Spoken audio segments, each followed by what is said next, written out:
우리가 기도에 대해서 우리가 함께 배우고 있습니다.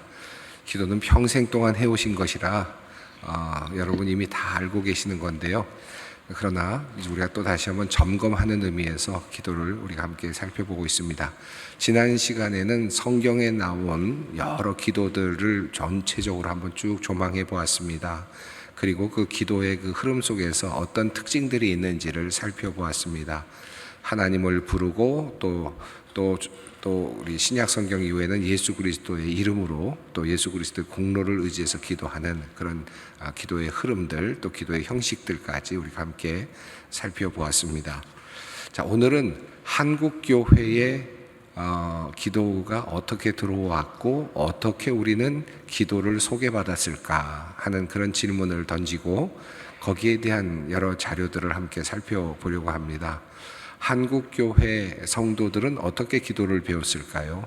우리가 지금 기도하고 있는 것은 물론 성경을 통해서 배웠지만 또 다른 루트들, 그러니까 선교사들을 통해서 또 교회의 지도자들을 통해서 우리가 기도를 배웠겠죠. 우리가 그 기도의 루트가 어떻게 되었는지, 또 처음 우리 선조들이 배웠던 기도는 어떤 기도였는지 함께 살펴보려고 합니다.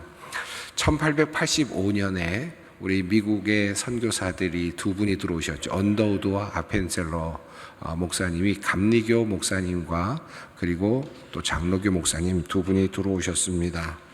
1885년에 들어오신 후에 1910년이 되었을 때, 그러니까 딱 25년이 되었을 때, 그때 아무도 없었던 이 한국에 감리교인이 4만 명이 생겨났고요.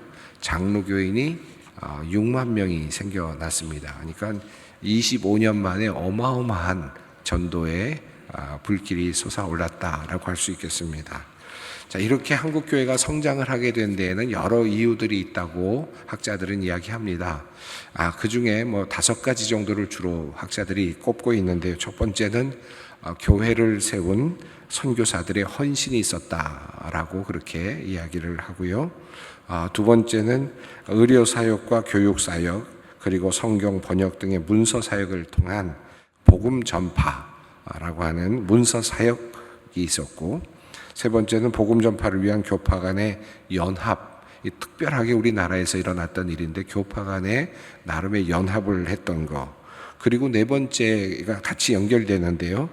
효율성을 꾀하고 경쟁을 피하기 위해서 선교지를 그 선교사들이 분할해서 그렇게 효과적으로 선교를 했다는 점, 그리고 마지막으로 네비우스 선교 정책을 채택했다는 점입니다. 이것은 자립, 자전, 자치 스스로 할 수 있도록 모든 교회 구성원들이, 우리 토착인들이죠. 우리 한국의 백성들이 스스로 예배를 드리고 스스로 치리하고 할 수 있도록 훈련을 시켰다라는 것. 이런 5가지 정도를 한국교회의 급성장의 이유로 이렇게 꼽고 있습니다. 그런데 그 중에 있어서 또 빼놓을 수 없는 것 중에 하나가 바로 기도였다고 할 수 있겠습니다. 여기 이 5가지의 요소를 넘어서는 사실 그 안에 있는 하나의 베이스와 같은, 기초와 같은 것이라고 한다면 기도라고 할 수 있겠는데요. 모든 사역을 감당하는 데 있어서 기도의 힘이 컸다라는 것이죠. 선교에 있어서 가장 큰 동력은 기도였습니다.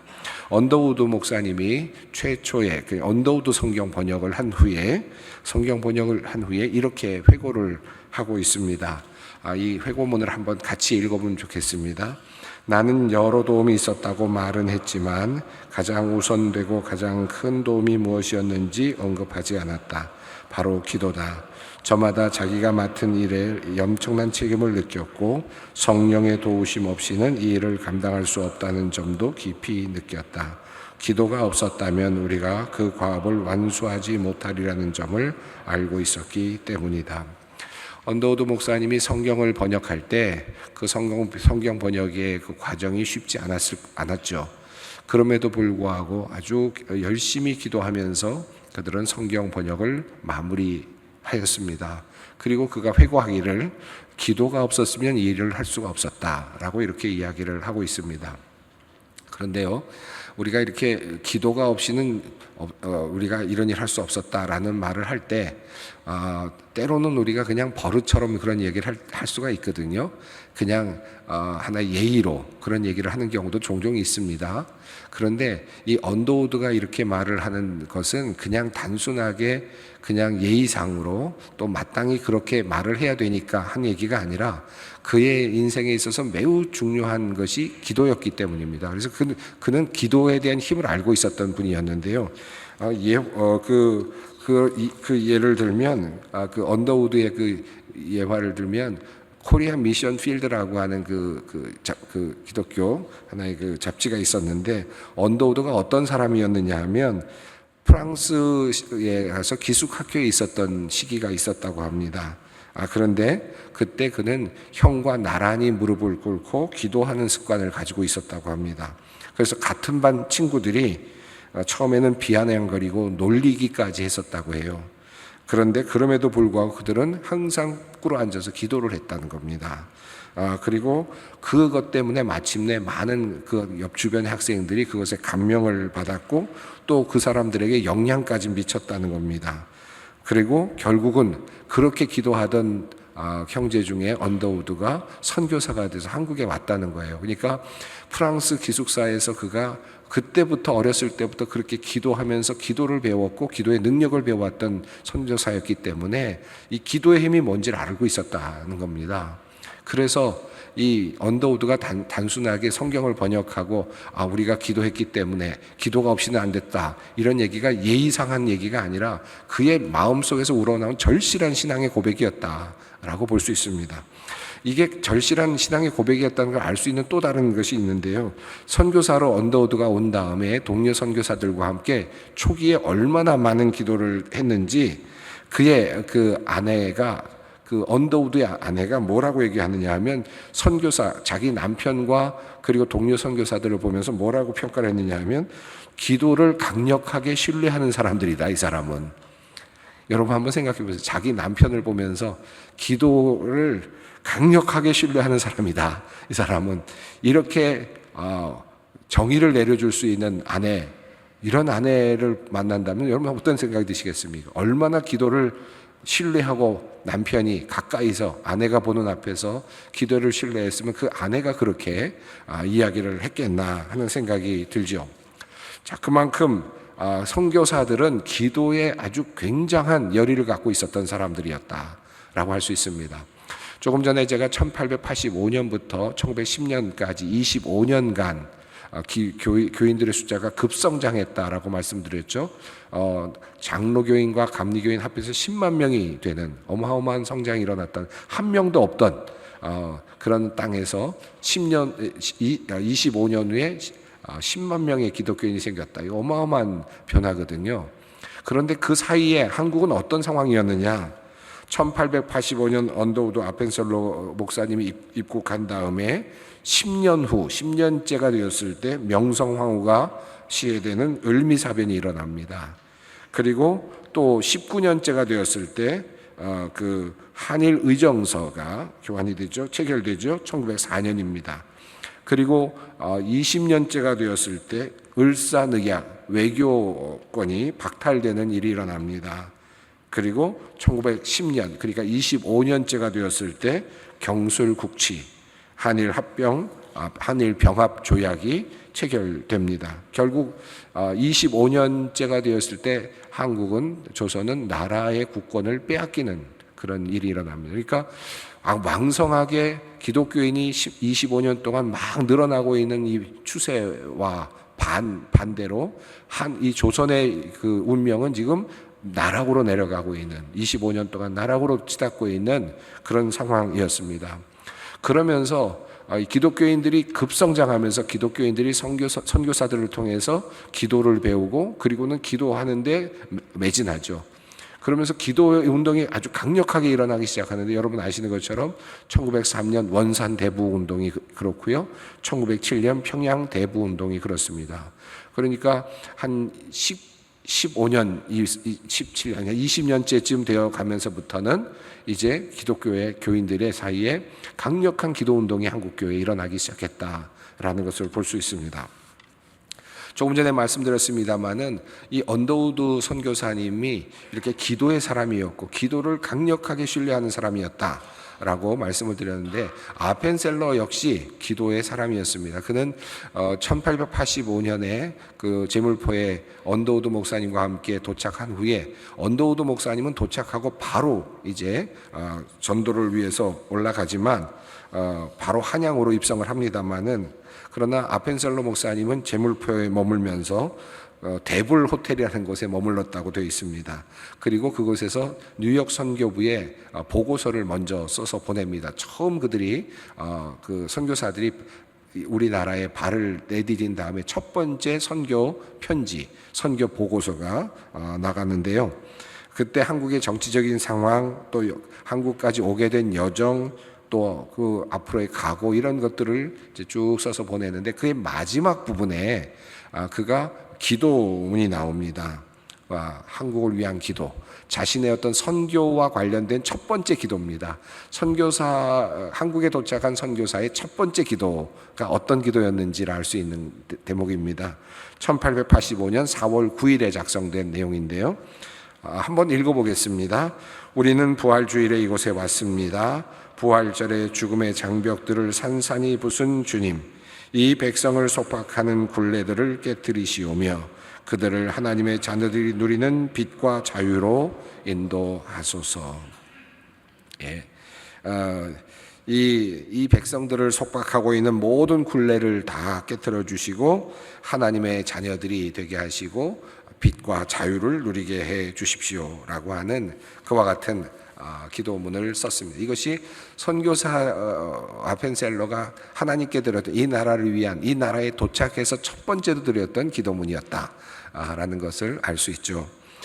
그리고 나서 선교사님들은 우리 그리스도인들이 막 이제 배출되고 성장해 나가고 이제 교인이 되어가는 과정 속에서, 급성장하는 과정 속에서 이제 기도 운동을 벌이는데요. 여러 기도 운동을 벌이는데, 첫 번째가 기도를 신문에, 그리스도 신문이라고 하는 1898년부터는 그리스도 신문이라고 하는 신문을 만들어서 이제 모든 사람들한테 배포를 하는데, 그때 그리스도 신문에 뭘 넣느냐 하면 매주 기도할 기도의 주제들을 적어서 신문에 게재를 합니다. 그러니까 기도 주제를 알려주고 함께 기도하자는 거죠. 그래서 함께 기도할 주제들을 알려주는 일을 1898년부터 신문에 실어서 모든 그리스도인들이 함께 기도를 하게 된 겁니다. 우리가 기도를 할 때, 우리가 함께 기도할 때, 교회에서 기도할 때 기도의 주제들을 이렇게 함께 올려놓고 함께 기도하지 않습니까? 여러 주제들을, 선교는 선교대로, 또 여러 또 주제별로, 공동체는 공동체별로 이제 기도의 그 제목들이 다른데요. 그런데 이 선교사님들이 처음에 이 땅에 와서 이 나라를 위해서 어떻게 기도할까, 이 나라를 위해서 어떤 기도를 드려야 될 거를 그리스도 신문에 실어서 매번 그때마다 매주 함께 기도를, 그 주제를 놓고 기도를 했다. 기도 운동을 벌였다는 뜻입니다. 또 심지어는 1905년에는 기도 달력을 만들어서요. 함께 기도 달력을 보고, 달력을 보면서 매일마다 기도해야 될 주제들을 보고 함께 기도하는 일까지 했다. 그러니까 기도를 생활화하려고 노력했다라는 겁니다. 선교사들이 제일 먼저 와서 기도의 능력을 알고 있었던 선교사님들은 기도를 하는 일을 모든 그리스도인들에게 알려줬고요. 특히 우리 한국의 조선에 있는 많은 그리스도인들이 함께 기도할 수 있도록 기도의 주제, 또 기도 달력, 이런 것들을 만들어서 기도를 격려했다라는 겁니다.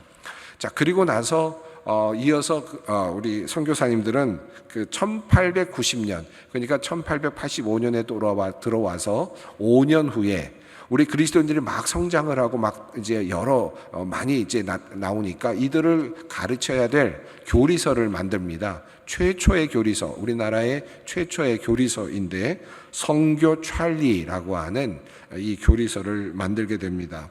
조선 성교서회라고, 지금 기독교 서회에 해당되는데, 이때 나온 최초의 한국교회 최초의 교리서입니다. 이거는 장로교와 감리교가 함께 만들어서 그냥 함께 교리를 사용합니다. 그러다가 조금 후에 그리스도 문답이라고 하는 것이 장로교에 의해서 만들어진 1893년에 만들어지고요. 또 1895년에는 위원입교인 규조라고 하는 책도 만들어지게 됩니다.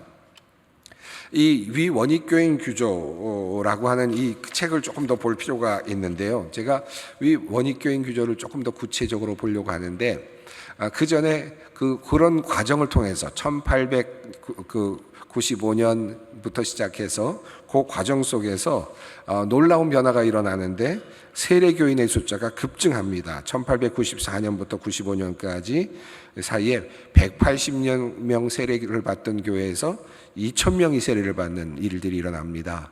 자, 이런 놀라운 변화들이 일어난 과정에 바로 이 교리문답서, 또 이런 그리스도 문답과 같은 이런 교리서들이 상당히 많이 도움을 주었다는 것을 알 수 있죠. 요때 발행되었던 그 책 중에 하나가 바로 위원입교인 규조입니다. 규조인데요. 원입교인, 그러니까 교회에 들어오기를 원하는 사람들에게 위한 하나의 책자입니다. 그러니까 교인, 뭐랄까요, 초보 교인, 새로운 교인들을 위한 그 하나의 안내서와 같은 그런 그런 책입니다. 마폴 삼열 목사님이 쓴 것으로 되어 있는데, 제가 이걸 연구한 결과로는 존 네비우스 선교사가 중국에서 썼던 그 매뉴얼을 한국어로 번역을 한 것으로 이렇게 여겨지는데요. 위원입교인이 규조라고 하는 이 책은 사실은 제가 그 연구하던 중에 그 하버드 대학에 있는 옌칭 라이브러리에서 발견을 했고, 그리고 이제 그 책을 소개하기 시작하면서 이제 학자들에게도 알려지기도 했던 책입니다. 물론 그 전에도 이 책이 발견되긴 했었는데, 이 책의 의미와 가치를 사실은 잘 알지 못했었는데, 그 의미를 조금 더 분명하게 제가 또 연구해서 발표하기도 했던 책인데요. 이 책의 서문에 이렇게 되어 있습니다. 한번 함께 읽어보겠습니다. 갑신년의 예수교 목사들이 미국에서 조선으로 나왔으니 지금 10여 년이라. 그 전에 조선에는 유도도 있고 불교도 있으며 천주교도 있음에 지금 사람들이 예수교가 무엇인지 모르며 예수 그리스도가 누구신지도 모르며 무엇을 행하시고 무엇을 가르치셨는지도 모르며 이 교회에 들어오려 하면 무엇을 행할지도 모르며 예수교와 이왕 있던 교가 어떻게 다른지 묻는데 이 책을 보면 자연히 알 것이라. 자, 그러니까 이제 막 그리스도인들에 대해서 예수교가 뭐냐, 예수교가 어떤 거냐, 어떤 걸 믿는 거냐, 어떻게 하는 거냐, 예배는 어떻게 드리는 거냐, 이런 것들을 물을 때 거기에 대한 대답을 이 책에 적었다라는 책이고요. 1895년 책이니까 그 선교사들이 들어온 지 딱 10년 만에 만들어진 책입니다. 굉장히 유용하게 사용됐던 책이고, 이후에 1895년 이후에도 10년, 거의 한 20여 년 동안 계속해서 연도별로 이 책이 계속해서 다시 찍혔던 걸 보면 오랜 기간 동안 이 책이 사용됐다는 것을 알 수 있습니다. 여기에 보면 예수교가 어떤 종교인지를 말하고 있는데요. 예수교에 대한 정의를 이렇게 내리고 있습니다. 함께 읽어보겠습니다. 예수교는 하나님의 아들 예수 그리스도의 공로로 사람들의 죄를 사하고 형벌을 면하여 하나님과 사람과 화친케 하는 교이니라. 예수교가 뭐냐? 라고 물었을 때 여러분 지금까지 다 알고 계셨죠? 근데 옛날 분들이 훨씬 더 아주 뭐랄까요, 분명하게 이렇게 요약을 하지 않았습니까? 지금 우리 교단이 대한예수교 장로회라고 되어 있는데, 여기서부터 그때부터 이 예수교라는 이름을 이제 계속해서 붙이고 지금까지 내려온 겁니다. 그래서 옛날엔 조선예수교라고 되어 있었는데 대한이 바뀌었고요. 그래서 대한예수교 장로회라는 이름이 갖게 됐는데, 그때부터 우리는 예수교다라는 이름으로 불려왔습니다. 예수교는 하나님의 아들 예수 그리스도의 공로로 사람들의 죄를 사하고 형벌을 면하여 하나님과 화친케 하는 교인이라 라고 하는, 하나님과 화해하는 교다라고 하는 이런 분명한 정의를 내리고 있습니다. 그리고 그 책에 보면 몇 가지 쭉 이어지는 이 개요가 있는데, 그 구성을 보면 이렇게 되어 있습니다. 각식 도고문, 성서 공부, 수주일론, 주의를 지키는 것이죠. 성례론, 세례와 성찬, 그리고 교회의 규모, 교회 치리법, 교회를 다스리는 법, 그리고 연보, 전도략, 봉헌하는 법이죠. 그러니까 헌금 드리는 법입니다. 그리고 찬송시입니다. 찬송가도 몇 개 들어 있습니다. 그러니까 최초에 찬송가도 몇 개 들어 있고 또 기도문도 몇 개 들어 있고 그리고 치리하는 방법, 교회를 어떻게 다스려야 되는지에 대한 아주 구체적이면서도 간략하지만 아주 중심이 되는 내용들을 이렇게 적고 있는 아주 초기의 문서라고 할 수 있겠습니다. 교회에 꼭 필요했던 그런 기초 문서라고 할 수 있겠는데요. 이번에 주제가 여기에 많은 자료들이 들어있는데 그중에 이번에 주제가 기도니까 이 기도에 대해서 좀 생각하려고 하는데 1번 각식 도고문이라고 하는 이 부분이 기도문입니다. 그래서 1895년에 인쇄되어서 만들어진 이 책에 이 여러 가지 기도의 내용들이 있습니다. 그것을 오늘 좀 살펴보려고 하는데 앞서서 여기 기도에 대한 이야기를 하기 전에 뭘 얘기하느냐 하면 도고라고 되어 있는데요. 각식 도고문이라고 되어 있잖아요. 이 도고문이라는 게 그 성경에도 도고와 기도와 이렇게 되어 있지 않습니까? 그래서 우리 도고를 중보적 기도로 이렇게 번역을 했는데 우리 당시의 초기에 우리 한국교회 초기에는 1895년 당시에는 이 도고를 기도와 같은 의미로 또 사용도 했습니다. 그래서 여기서는 그냥 이웃을 위한 기도를 넘어서서 그냥 하나님께 기도하는 모든 것을 이야기하는데 그래서 그는 여기 보면 도고를 뭐라고 정의하느냐 하면 도고는 하나님과 사귀어 화친하고 하나님께 빌고 구하는 것이다 라고 이렇게 되어 있습니다. 하나님과 사귀어서 화친하고 하나님께 빌고 구하는 것이 도고이다. 이렇게 초기 기독교 신자들에게 그렇게 가르친 겁니다. 그리고 이 도고, 기도를 할 때 어떤 원칙이 있는지를 쭉 적었는데요. 이거는 굉장히 중요한 원칙입니다. 우리 한국교회가 또 개신교, 예수교가 계속해서 이 원칙을 따라 지금까지 내려왔는데요. 자, 우선 첫 번째입니다. 함께 읽을까요? 누구든지 예수의 공로와 그 이름을 의지하면 하나님께 간구할 수 있다. 자, 누구든지 예수 그리스도의 공로를 의지하는 자는 하나님께 간구할 수 있다. 이게 첫 번째 기도의 원칙이고요. 두 번째입니다. 함께 있습니다. 기도의 때는 정해짐이 없으나 날마다 그리고 아침과 저녁에 기도하라. 자, 기도의 때는 아무 때나 정해진 것은 없다. 그러나 만약에 권면을 한다면 날마다 기도해라. 그리고 또 날마다 중에서 언제 기도하는 게 좋겠느냐 묻는다면 아침과 저녁에 기도를 하라라고 우리 한국의 초기 신자들에게 선교사들이 가르쳐 준 겁니다. 이렇게 기도하라고 가르쳐 준 거예요. 세 번째입니다. 함께 읽겠습니다. 어여삐 여기심을 감격스럽게 여기고 죄를 사해 주실 것을 구하라. 하나님이 나를 사랑하신다는 것을 꼭 믿고 그리고 죄를 지었을 때 하나님께 죄를 고백하라라는 것이죠. 자, 그 다음입니다. 홀로 가족 그리고 회당에서 교우들과 함께 기도하는 것 모두 좋다. 자, 여기서는 어떻게 기도할 것인가에 대한 방법인데 혼자 해도 좋고 가족들과 함께 해도 좋고 아니면 교회에서 함께 교우들과 함께 기도해도 좋다. 어떤 기도도 다 가능하다라는 겁니다. 홀로만 기도해야 된다든지 그런 것이 아니고 어떤 상황에서든지 다 기도할 수 있다는 겁니다. 그 다음입니다. 함께 읽습니다. 물건과 향을 의지하지 말고 다만 정성으로 예수를 의지하여 기도하라. 자, 가톨릭 같은 경우는 십자가를 붙잡고 또는 그 하나의 묵주를 잡고 기도를 하지 않습니까? 이런 물건에 의지하지 말고 그리고 또 향을 피우고 기도하지 말고 그런 기도가 아닌 이 예수교의 기도는 어떤 것을 붙잡고 하는 기도가 아니다. 어떤 향을 피우거나 하는 의식을 갖고 하는 기도가 아니라 진심으로 나가는 기도, 정성껏 기도하는 기도다라는 것입니다. 하나님 예수를 의지하여 기도하라는 것이고요. 그리고 마지막입니다. 함께 읽습니다. 기도할 때는 어떤 예법을 쫓아 할 게 아니고 기록된 기도문을 참고하여 각자 마음대로 기도하라. 여기 중요한 부분이 있는데요. 자, 우리 예수교의 기도는 어떻게 하는 거냐? 자, 가톨릭 같은 경우는 기도문을 그대로 읽거든요. 그리고 반복적으로 그걸 계속 읽습니다. 예배 때마다 반복해서 읽어요. 똑같은 기도문을 읽습니다. 그런데 우리 예수교의 기도는 뭐냐? 기도할 때는 어떤 예법, 그래서 그 기도문을 그대로 읽는 것이 아니고 기록된 기도문을 참고해서 그리고 그러나 마음대로 자유롭게 기도할 수 있다. 겁니다. 근데 이 앞부분이 중요합니다. 기록된 기도문을 참고하여 마음대로 기도하라. 그러니까 기도를 배워야 된다는 게 우선입니다. 그리고 나서 마음대로 기도하라는 거예요.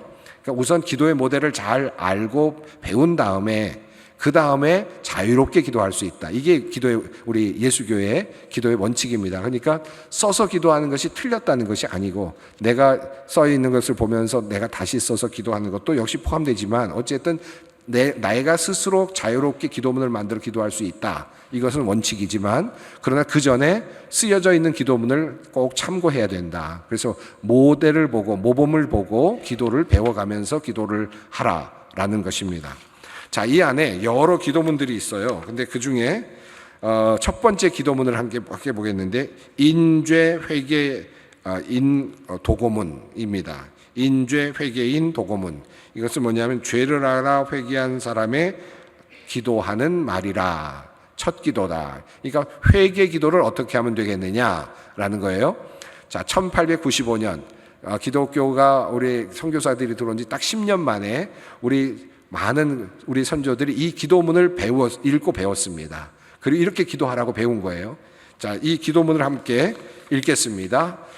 지극히 높으시고 지극히 오르신 하늘에 계신 우리 아버지, 제가 주룩을 죄를 범한 줄 알고 구원을 얻을 줄을 알지 못하오니 저를 어여삐 여기사 구원 얻는 길을 인도하여 주옵소서. 저는 일찍 죄를 많이 범하였으나 지금은 원통하여 회개하고 죄를 떠나 하나님께만 절하고자 하옵나이다. 제 죄를 다 사하여 주옵시고 제 악한 마음이 변하여 새 사람이 되게 하여 주옵시고 제가 어떻게 해야 마땅히 할 일을 하나님의 뜻대로 다 가르쳐 주옵소서. 이것뿐 아니오라 하나님의 아들이 되게 하여 주옵시기를 바라옵나이다. 구원하여 주시는 주 예수 그리스도의 이름으로 비옵나이다. 아멘. 예, 이 기도가 죄를 깨닫고 하나님께 기도하는 회개 기도문으로 선교사들이 들어온 10년 후에 우리 모든 사람들에게 배우도록 이렇게 예시가 되었던 회개 기도문입니다. 두 번째 기도문은 신도 묵도고문입니다. 신도 묵도고문. 다시 말하면 묵상 기도하는 건데 조용히 앉아서 혼자 기도할 때 어떤 내용으로 기도할 거냐 하는 것에 대한 예시입니다. 함께 읽어보겠습니다. 사랑하시고 은혜를 베푸신 하늘에 계신 우리 아버지, 항상 나를 보호하사 지금까지 쓸 것을 주시니 감사하오이다. 나는 죄에 빠져 마귀에게 붙은 사람이 되었으니 우리 주 예수 나를 사랑하사 내 죄를 담당하여 나를 구원하셨으니 어찌 감사하온지 말씀할 수 없나이다. 이제 감격한 마음으로 예수를 쫓아 행하고자 하오며 이전에 하던 일을 생각하며 항상 세상 풍속을 좋아하여 죄를 범한 줄을 알고 원통하여 뉘우칠 마음이 있으나 내 힘으로는 바랄 수 없사오니 성신이 감화하심을 입어 옳은 일만 행하기를 바라옵나이다. 또 날마다 권속과 함께 삶 가운데 다닐 때 예수의 은혜를 잊지 않고 사람을 내 몸과 같이 사랑하여 예수의 은혜를 증거하게 하여 주옵시기를 바라옵고 항상 사람을 돕는 일만 행하고 해로운 일과 꾀는 일은 조금도 행치 않게 하옵소서. 또 세상 풍속과 마귀의 기임을 받기 쉬우나 지금은 예수를 단단히 의지하여 마귀를 이기고 악한 풍속을 버려 하나님의 뜻에 순종하게 하옵소서. 날마다 하나님의 말씀을 볼 때 성신을 입어 뜻을 자세히 알고 어떻게 하여야 하나님을 섬길 줄을 알게 하옵소서. 또 예수 세상에 다시 내려오실 날에 반갑게 만나 영생을 얻고 영원히 하나님을 찬미하게 하여 주옵소서. 이렇게 비옵기는 무슨 공로가 있어서 비는 것이 아니오라 우리 주 예수 그리스도의 공로만 믿고 비옵나이다. 아멘. 예, 이런 기도문들이 드려졌습니다. 이 외에 기도문들이 많은데 이건 다음에 해야 될 것 같습니다. 시간이 많이 가서 또 이어서 해드려야 될 것 같은데 여러분 이 두 개의 기도문 또 이후의 기도문들도 다음에 조금 보여드릴 텐데요. 이 기도문들을 보시면 무엇을 달라고 하는 기도가 거의 없죠. 그죠? 뭐 자식 잘 되게 해달라고 하는 기도 뭐 이런 기도가 아니라 무엇을 하게 해달라는 기도입니다. 잘 따라가게 해달라, 바르게 살게 해달라, 라고 하는 기도들로 가득 차 있습니다. 또 감사, 그리고 종말적인 신앙까지 들어 있습니다. 그러니까 이런 신앙을 우리 선조들이 배웠구나 하는 것을 알게 됩니다. 나를 위한 기도, 내가 원하는 것, 내가 가지고 싶은 것, 이런 것을 기도하는 것이 아니라 하나님의 의를 구하는 기도들을 그들이 벌써 1890년부터 배웠다라는 것을 우리가 함께 또 살펴보았습니다. 그 외에도 많은 기도문들이 있는데요. 한번 이걸 일단 화면에 일단 한 번씩 보여는 드리겠습니다. 혹시 계속해서 기도를 드리실 분들이 계시니까 솔권속 도고문이 있는데요. 권속을 데리고 하는 기도문이다. 이것은 뭐냐면 가족들을 위하여 드리는 기도입니다. 가족들을 위하여 어떤 기도를, 그 다음 페이지까지 이어지는데요. 이어줄까요? 예. 이어서 내려오는 가족들을 위한 기도문입니다. 그 다음에 다음 기도문은 예배 드릴 때 드리는 대표 기도문입니다. 우리 예배 기도를 드릴 때 대표로 어떻게 기도를 해야 할지 하는 기도문이 이렇게 예시가 되어 있습니다. 다음 페이지까지 되어 있고요. 그리고 또 다른 기도문은 반시 도고문인데 음식을 먹을 때 어떻게 기도할 거냐라는 기도문이 이렇게 들어 있습니다. 그리고 또 어린아이들은 어떻게 기도해야 되는가, 어린아이들이 기도할 기도의 내용도 이렇게 제시가 되어 있습니다. 이 기도의 내용들이 1890년 위 원익교인 규도에 적혀있는 기도문들이고, 아마도 많은 선조들이 이 기도문을 읽고 배우고 기도를 훈련받았을 거라고 여겨집니다. 여러분 다 읽어보지 못했지만 화면으로 캡처가 되니까 여러분 이렇게 하나 캡처를 해보시고 하나씩 한번 읽어보시고 어떤 기도를 드렸구나라는 것을 한번 확인해 보시면 좋겠는데요. 한 가지 아까도 말씀드렸습니다. 조금 전에 말씀드렸습니다. 이 기도를 다 보시면 뭐 누구를 뭐 해달라, 뭐 달라, 뭐 원한다, 이런 기도문이 없고요. 정말 영적인 기도입니다. 영적으로 하나님께 바라는 내용들, 또 종말적인 기도, 심지어는 어린아이의 기도 안에도 어린아이의 기도도 천당으로 갈 때 복을 누리게 해주시오라는 기도를 어린아이들이 하게 합니다. 그만큼 맨 마지막 보시죠. 죽을 때 천당으로 들어가 복을 누리게 하여 주옵소서. 어린아이들한테 이걸 교육을 시켰단 말이에요. 그만큼 종말적 신앙을 심어주려고 했다라는 것도 매우 특이한 부분이라고 할 수 있겠습니다. 예, 오늘 기도, 우리의 선조들은 선교사들을 통해서 어떤 기도를 배웠을까? 희귀한 자료이지만 우리가 함께 나누어 보았습니다. 우리가 이 기도의 자리에 서게 된 데까지는 이런 많은 과정들이 있었다는 것을 생각하고 또 선교사들을 향해서 또 감사한 마음도 가져야겠습니다. 함께 기도하겠습니다. 거룩하신 아버지 하나님, 감사합니다. 오늘은 선교사님들을 통하여 우리에게 전해진 기도문들을 함께 보면서 또 우리가 어떤 기도를 배웠는지를 함께 살펴보았습니다. 우리에게 기도를 주신 하나님, 무엇보다도 우리 선교사님들이 기도의 능력을 알았고 그 기도의 능력을 우리에게 알려주기를 원했다는 사실을 또다시 배웠습니다. 하나님께서 우리에게 주신 이 기도 붙잡고 우리가 주님의 능력을 함께 경험하는 참된 그리스도인들이 되게 하여 주시옵소서. 우리 주 예수 그리스도의 이름으로 기도 올립니다. 아멘.